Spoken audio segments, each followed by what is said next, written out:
Assalamualaikum warahmatullahi wabarakatuh. Waalaikumsalam warahmatullahi wabarakatuh. Sahabat-sahabatku yang dirahmati oleh Allah Subhanahu wa taala, alhamdulillah kita berjumpa kembali di channel Amung Rahman dengan narasumber kita yaitu Ustadz Jamaluddin. Dan selalu didampingi dengan Kang Surdi ya. Alhamdulillah ya, kita pada kesempatan ini bisa bersilaturahim lagi dengan narasumber kita Ustadz Jamaluddin. Dan insya Allah pada kali ini kita akan ngobrol perkara Islam dan insya Allah yang akan kita bahas atau kita klarifikasi kepada Ustadz Jamal mungkin karena mungkin masalah Khilafatul Muslimin ya Kang Sudi ya, yang mana berita Khilafatul Muslimin ini terus ya enggak henti-hentinya, semakin lama ya selalu menjadi topik pembahasan. Kalau kita kalau kita pahami di media-media itu tidak henti, selalu berita-berita negatif dan miring ya. Namun alhamdulillah pada kali ini kita mendapatkan informasi ya dari BNPT ya bahwa sudah menegaskan BNPT itu bahwa Khilafatul Muslimin itu bukan organisasi teroris. Nah, maka dengan ini kita dengan Kang Surdi sengaja kita mendatangi narasumber kita Ustadz Jamaluddin untuk mengklarifikasi atau bagaimana sebenarnya, kan begitu ya. Minta penjelasannya. Maka silakan Kang Surdi, kita ngobrol-ngobrol nih. Terutama silakan untuk mengklarifikasi ke narasumber kita Ustadz Jamaluddin. Baik. Assalamualaikum warahmatullahi wabarakatuh. Waalaikumsalam warahmatullahi wabarakatuh. Kita berjumpa kembali ya Ustadz ya. Untuk kesekian kalinya. Tidak ada lain kaitan untuk minta penjelasan, pencerahan ataupun meminta informasi yang kaitan tetap jadi bahasan topik kita hari ini, Khilafatul Muslimin. Ada beberapa yang akan kita tanyakan kepada Ustadz Jamaluddin ini. Yang pertama mungkin kaitan dengan profil Khalifah Ustadz Abdul Qadir Hasan Baroja yang selalu dikaitkan dengan kasus terorisme. Karena mungkin yang dilihat latar belakang beliau kan itu. Selama ini perjuangan dalam pergerakan. Yang kedua kaitannya dengan stigma yang ada di masyarakat karena hasil dari framing atau by design bahwa Khilafatul Muslimin organisasi terlarang. Kan gitu ya? Maka ada di beberapa tempat, walaupun tidak seluruhnya, bahwa Khilafatul Muslimin terlarang. Maka banyak ada beberapa tempat itu banner yang isinya penolakan, kan gitu ya, terhadap organisasi Khilafatul Muslimin. Gitu ya. Baik, sejaman insya Allah kita masuk ke poin yang pertama tentang profil Khalifah yang selalu dikaitkan dengan terorisme, kasus terorisme. Benar, Ustaz? Baik, itu semua memang karena orang banyak ini melihat latar belakang Khalifah dari dulu itu sebagai salah satu organisasi yang memang terlarang ya. Tapi sekali lagi itu semua sudah Khalifah sendiri sudah menjalani hukuman selama 22 tahun. Clear padahal itu ya? Ya udah clear, udah selesai. Nah, dari semenjak tahun 1997 itulah ya Khalifah itu, kalau saya perhatikan dari mulai situ beliau dengan memperbaiki latar belakangnya, terus ditambah lagi kalau percaya ya, ini kalau percaya, tapi kalau tidak percaya juga saya sih hanya sekedar menyampaikan berita gitu. Di dalam Al-Quran itu surat An-Nahl ayat 2 di situ disebutkan a'udzubillahi minasyaitonirrajim, bismillahirrahmanirrahim, yunazzilul malaikata birruhi min amrihi ala may yasha min ibadihi an andiru annahu la ilaha illa an fattaqun. Nah, di situ disebutkan Allah Subhanahu wa taala mengutus malaikat dengan membawa wahyu, ya. Nah, dan perintah kepada malaikat itu kepada hamba Allah, kepada siapa di antara hamba Allah yang dikehendaki. Nah, tugasnya apa? Berilah peringatan kepada mereka bahwa annahu la ilaha illa ana fattaqun. Jadi sesungguhnya tidak ada ilah kecuali Allah. Maka bertakwalah kepadaku. Nah, jadi khalifah itu sebenarnya ya mendapat beliau itu sampai terjadi kepada memaklumatkan kehalifan Islam.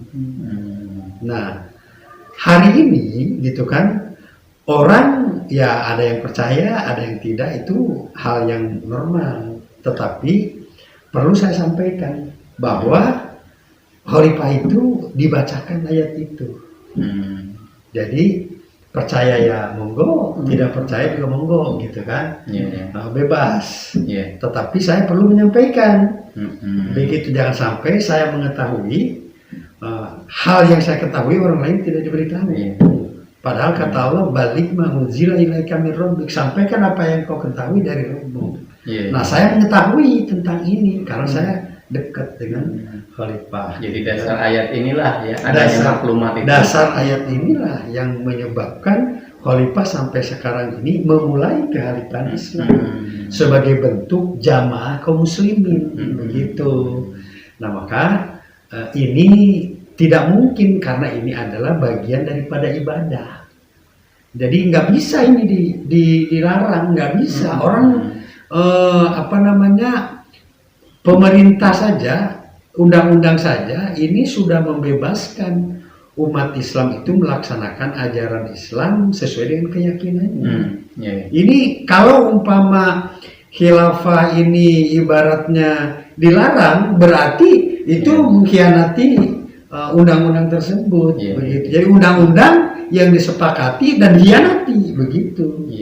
Nah, kita lihat coba, ada Cak Nun. Ya. Cak Nun itu sampai kata Cak Nun mengatakan bahwa siapa yang tidak setuju dengan khilafah, siapa yang anti dengan khilafah, berarti sama dengan anti kepada Allah tuh. Kenapa? Karena khilafah itu adalah bagian daripada syariat Allah. Ada Profesor Suteki, banyak pokoknya lah yang menyatakan bahwa khilafah itu adalah bagian daripada syariat Islam. Itu seperti itu. Ya. Terus mungkin yang kedua tentang kaitannya tentang stigma negatif kan gitu. Padahal putusan pengadilan belum ada, proses hukum sedang berjalan. Tapi seakan-akan sudah positif khilafatul muslimin ini ajaran yang terlarang, disesatkan. Maka marak di beberapa tempat itu penolakan. Nah, itu gimana Ustaz kan? Apakah ini saking bencinikah mereka dengan ajaran beberapa hari yang lalu kita ini kesini kedatangan dari asisten satunya bupati, dari Kemenang juga Purwakarta, dari kejaksaannya, dari Kesbanpolnya, dari Intel Kodam, Intel Korem, Intel Kodim, Intel Kapolres, KUA, itu pokoknya mungkin hampir semua instansi pemerintahan datang ke sini. Tabayun, tabayun, dan tidak ada pernyataan dari beliau-beliau ini bahwa khilafatul muslimin itu adalah terlarang, tidak ada. Maka kalau ada di daerah Purwakarta, yang dia menyatakan khilafatul muslimin itu terlarang, berarti bertentangan dengan pernyataan dari yang berkunjung ke sini, termasuk dari Kesbanpol, dari Kemenang, dan dari asisten satu bupati. Itu bertentangan. Nah, ini nggak boleh terjadi, begitu kan? Jangan sampai sesuatu yang belum jelas sudah di framing seakan-akan ini adalah sebuah kesesatan. Nah, ini yang pertama. Yang kedua, Khalifah Abdul Qadir Hasan Baraja ini itu diperiksa di Polda Metro Jaya itu sudah belasan hari, dikait-kaitan dengan teroris, kan begitu, dikait-kaitan dengan teroris. Nah, ternyata BNPT sendiri ya tanggal berapa itu kalau nggak salah kisaran 3 hari yang lalu, BNPT sendiri sudah menyatakan dengan resmi bahwa Khilafatul Muslimin itu bukan organisasi teroris dan tidak terkait dengan teroris. Yang dulunya sempat ada isu seperti itu. Iya, nah maka saya sebenarnya ingin menyatakan kepada para buzzer itu, yang tukang fitnah itu, ya, itu bagaimana pernyataan Anda para buzzer itu, bahwa Khilafatul Muslimin difitnah oleh Anda sebagai teroris. Anda ingat tuh, bertanggung jawab di hadapan Allah itu mulut Anda, ya. Nah ini jangan sampai terjadi. Minta maaf tuh Anda tuh kepada warga Khilafatul Muslimin, jangan sampai menyatakan sesuatu yang fitnah. Fitnah itu lebih kejam daripada pembunuhan. Nah itu seperti itu. Nah ini perlu hati-hati ya. Maka kepada seluruh masyarakat, warga negara Republik Indonesia ini jangan sampai mendahului aparat pemerintahan yang hari ini sedang mengklarifikasi tentang keberadaan Khilafatul Muslimin, yang hari ini belum jelas bagaimana-bagaimananya, begitu kan? Nah, alhamdulillah saya bersyukur kepada Allah, dan ini juga merupakan kelapangan dada saya bahwa Khilafatul Muslimin itu tidak terkait dengan organisasi teroris dan tidak melakukan teror-teror ya sebagaimana yang dituduhkan oleh para buzzer tersebut, itu seperti itu. Nah, maka mudah-mudahan ini juga dapat menyadarkan ya bahwa kepada masyarakat itu jangan sampai terframing oleh isu-isu yang dilontarkan oleh buzzer-buzzer itu tersebut. Baik, sahabat Amung Rahman Channel, mudah-mudahan apa yang dijelaskan oleh Ustadz Jamal itu jadi apa ya, ingatan buat kita, pengingat buat kita bahwa kita menelan mentah-mentah berita yang ada di luaran itu tanpa kita melihat si pembawa berita, kan gitu. Itu akan ya mengakibatkan kita kesalahan fatal, apalagi kita terjebak kepada betul. Terus terjebak kepada fitnah, terus di-share lagi sama kita, kan gitu. Itu dosa jariah itu, masalah. Ya mudah-mudahan kita tidak sampai terbawa arus seperti itu. Nah mungkin ada satu lagi mungkin ya, bahwa warga khilafah ya berbarengan dengan maraknya penangkapan, kan gitu ya, warga Khilafatul Muslimin, ada salah satu berita yang tidak terblow up, tidak pernah diangkat, kan itu penemuan, kan gitu ya, bahan peledak, ada granat, peluru tajam, kan di salah satu kota di Bandung itu, Jalan Asia Afrika, ditemukan itu kaliber 7,62 mm, kan gitu ya, TNT, granat itu kan bahan-bahan yang sangat terlarang, dan itu dimiliki oleh etnis tertentu, kan gitu ya, dengan inisial DKH. Penegak hukum menyebut inisial, tetapi kepada taruhlah mungkin ya kepemimpinan besar, yaitu pimpinan Ustaz Abdul Barja, tanpa klarifikasi terlebih dahulu pada beliau disebut langsung teroris, kan gitu. Itu kan sangat bertentangan dengan prinsip-prinsip negara hukum. Ada salah satu asas yang penting dari suatu negara hukum, ialah equality before the law, kan itu. Artinya asas persamaan di hadapan hukum. Nah, kalau yang satu yang jelas-jelas di dalam gudangnya hak tanah milik beliau itu, DKH masih dalam tahap penyelidikan. Ustadz Abdul Barja itu sudah langsung menjadi teroris. Menurut Anda gimana? Saya secara pribadi sebagai warga Khilafatul Muslimin yang artinya mengetahui bahwa bagaimana sih perjalanan Khilafatul Muslimin ini, apakah mengajarkan teroris, ya saya wallahi demi Allah gitu ya, artinya siapapun yang ingin bersumpah akan saya layani gitu kan, jika memang pada berani gitu untuk menyatakan bahwa Khilafatul Muslimin itu sesat, Khilafatul Muslimin itu teroris. Saya berani bersumpah karena yang saya pahami, yang diajarkan oleh beliau itu tidak terlepas dari Al-Quran dan Sunnah. Bahkan beliau itu tidak membuat anggaran dasar dan rumah tangga. Saking apanya? Saking tidak mengajarkan ide. Gitu. Saking tidak mengajarkan ide. Jadi artinya melaksanakan apa yang ada dalam Quran dan apa yang ada dalam hadis, begitu. Itu yang pertama. Yang kedua, ini mengenai yang di sisi lain sudah jelas ada barang bukti tersebut di Bandung itu, dan saya juga mendengar begitu kan.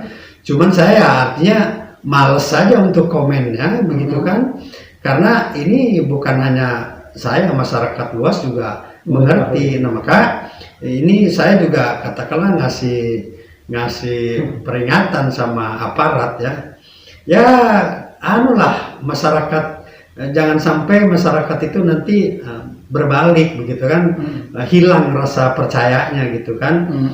Yang satu belum ada bukti, gitu ya. Belum ada, dan dia juga membawa atribut agamanya, itu belum apa-apa sudah dikatakan seperti itu. Tetapi di sisi lain yang sudah ada barang bukti, tetapi sampai hari ini belum ada pernyataan resmi bahwa itu adalah sebagai teroris atau apakah, itu belum ada. Ini artinya kepada aparat gitu ya, perlu waspada gitu ya, jangan sampai nanti masyarakat itu hilang kepercayaan itu seperti itu.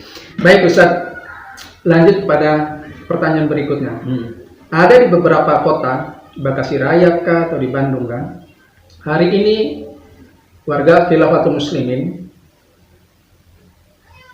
diminta untuk menyepakati dan mentandatangani ini ya, bahwa mereka untuk kembali kepada NKRI dan menyetujui bahwa Pancasila ada asas dasar negara.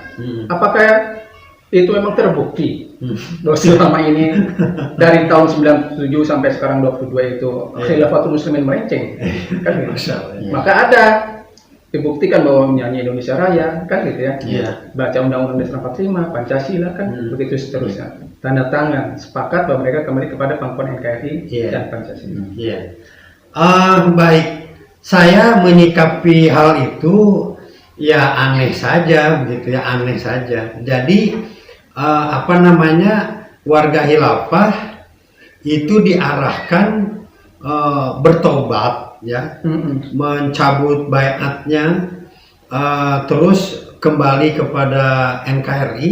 Saya justru aneh, selama ini emang kemana begitu kan?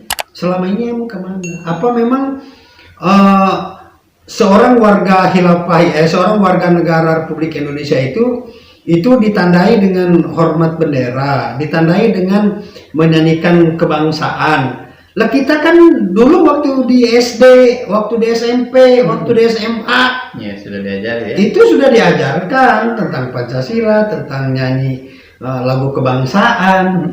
Kenapa diperlakukan seperti itu? Kenapa coba diperlakukan seperti itu? Gitu.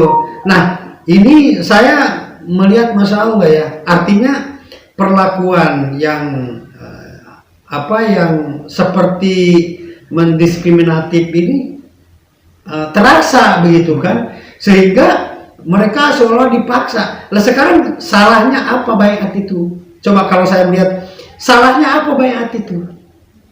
Coba buktikan itu apa baiat itu salahnya. Orang dalilnya ada dalam Al-Quran, terus isinya juga baik-baik, dan tidak menentang ya secara isinya tidak menentang Pancasila. Siapa ini? Siapa yang isinya itu menyatakan bahwa orang yang berbaiat itu menunjukkan anti NKRI, itu dari sisi mana? Padahal mungkin secara organisasi ataupun individu tidak pernah merugikan ya negara. Apa buktinya begini? Perbuatan warga Khilafatul Muslimin itu apa yang membuat bahwa dia itu diklaim bahwa dia itu anti NKRI, itu apa? Coba apa?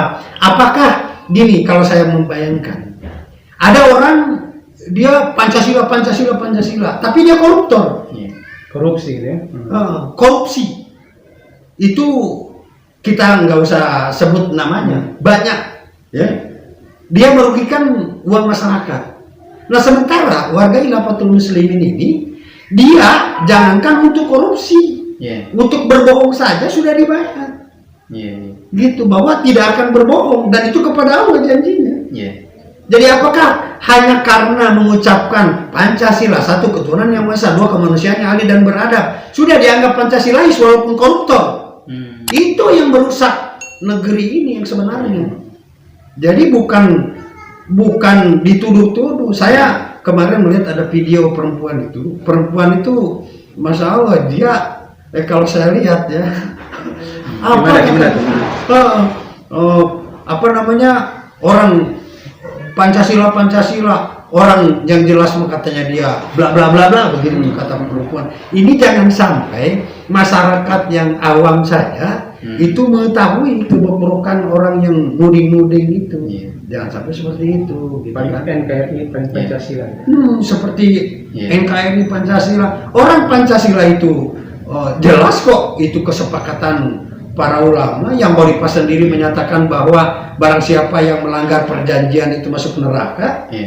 Itu sampai dinyatakan begitu oleh Khalifah kita, dan artinya di sisi mana? Coba ini jangan sampai membesarkan fitnah. Kalau membesarkan fitnah, ini kita akan terjadi kekacauan. Dan memang begini Ustaz ya, ada perlakuan berbeda.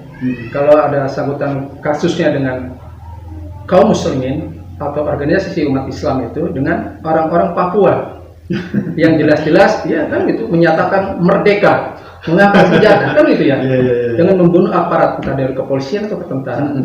Tapi mereka dianggap anak nakal yang harus dirangkul, kan gitu ya. Tapi berbanding terbalik dengan kasus apabila menyangkut organisasi umat Islam, salah satunya itu Khilafatul Muslimin. Iya. Nah itu tuh kan para aparat, pemerintah ya, jangan sampai masyarakat juga sudah bisa ngomong seperti itu begitu kan, bahwasanya orang yang sudah jelas-jelas begitu kan, itu ada pernyataan dari itu adalah anak nakal, itulah mesti dirangkul. Lah sementara orang yang belum melakukan perbuatan yang membunuh, menteror, tidak, itu sudah seolah-olah itu anti banget, seakan-akan mau menghancurkan gitu. Itu jangan sampailah berbuat seperti itu gitu kan, karena kalau masyarakat yang paling bawah saja itu sudah mengetahui artinya ada ketimpangan, ini siap-siap saja, artinya siap-siap masyarakat itu sangat tidak percaya lagi begitu kan, terhadap pernyataan-pernyataan yang akan disampaikan oleh para pemegang kekuasaan. Itu jangan sampailah seperti itu gitu kan. Maka cobalah artinya dengan hati nurani gitu kan.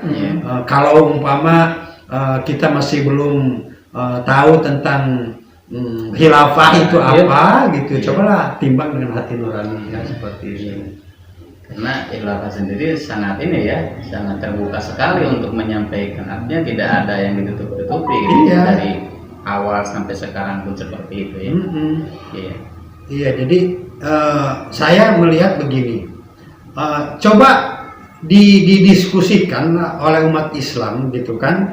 Jadi jangan begini, jangan mendiskusikan khilafah itu hanya orang yang dekat dengan penguasa saja. Coba Profesor Suteki itu undang, terus Cak Nun juga undang, ajak duduk bareng untuk bermusyawarah apa sih sebenarnya khilafah itu. Jadi jangan hanya bermusyawarah itu dikelilingi oleh orang-orang yang memang sudah kelihatan pro bahwa penolakan terhadap khilafah.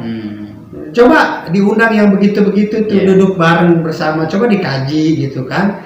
Lah musyawarah lah, orang semuanya kan anak bangsa gitu kan, yang siap mati untuk membela negara Republik Indonesia ini. Coba dirangkul semuanya gitu kan. Sehingga dapat pencerahan gitu ya. Iya, dapat pencerahan. Gitu. Coba kalau saya gambarkan begini. Kalau kita menolak syariat saum di bulan Ramadan, siapa coba yang berani menolak saum bulan Ramadan? Nggak ada yang berani. Kenapa? Karena mayoritas umat Islam sudah memahami bahwa itu adalah syariat Islam, sehingga tidak berani. Nah, sementara khilafah ini itu tidak terlalu banyak orang yang memahami bahwa itu adalah bagian daripada syariat Islam.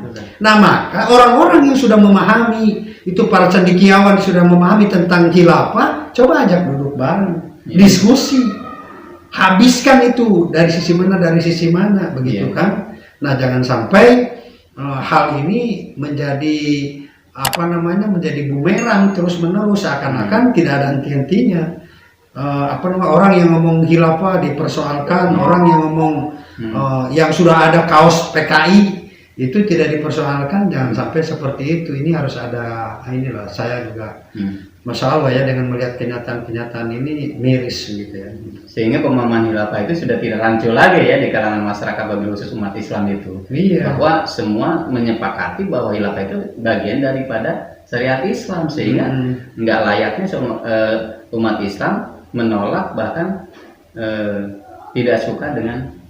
Dan dapat dipastikan bahwa khilafah itu tidak akan menghancurkan yang lain. Tidak, karena dia adalah syariat yang datangnya dari Allah, dan Allah sudah membebaskan orang yang tidak setuju dengan Islam, itu sudah dibebaskan. Orang yang kafir terhadap Allah saja sudah Allah sayang-sayangi kok.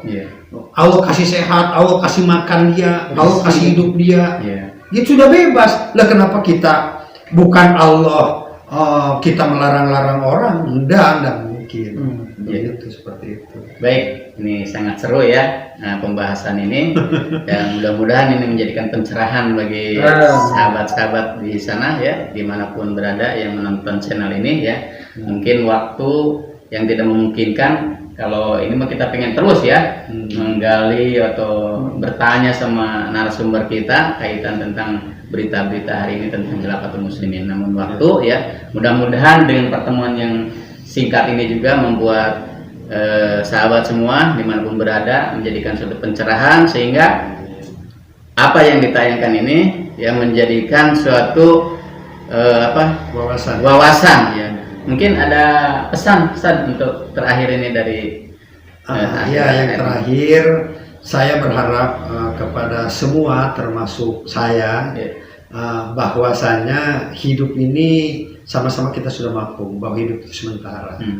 Jadi kita lebih memprioritaskan hak dan batil itu menurut Allah Subhanahu wa taala. Benar dan salah itu ditimbang menurut Allah Subhanahu wa taala, bukan menurut rasa. Itu khususnya umat Islam ya. Maka jangan sampai kita sesama kaum muslimin ini diadu domba ya. Jangan sampai, karena orang muslim itu adalah bersaudara. Maka ketika Allah menyatakan bersaudara, itu sangat mustahil orang muslim dengan orang muslim itu saling menghina, saling menghujat. Jangan sampai seperti itu.